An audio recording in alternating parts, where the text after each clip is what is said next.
caixa de sabonete com 2 unidades, R$35. Esse é um kit que você pode montar, tem várias fragrâncias de desodorante também do sabonete.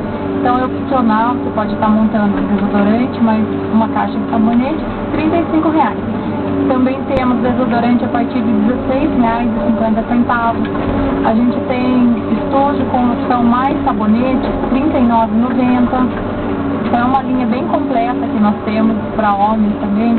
Espuma de barbear do Aquaproville, que é uma fragrância mais suave, para aquelas pessoas que não estão acostumadas com tanta fragrância, que vai passar no rosto. Então R$24,90. Essa linha também tem espuma de barbear, Reinaldo, que é uma espuma muito cremosa, ela é bem suave.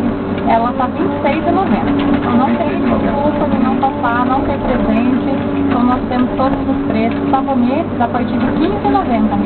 R$15,90 tá baixinho comprar presente. Não tá difícil, não tem essa desculpa que tá sem dinheiro, o presente tá caro, a furadeira tá caro, não tem essa. A gente tem produtos a partir de R$16,50, então já tem os estojos também, né, que estão passando a propaganda, então o precinho, só chegar na loja que a gente tem todos os preços. Legal, Patrícia, que bacana. Você, inclusive, o Boticário tem uma homenagem para os pais, né?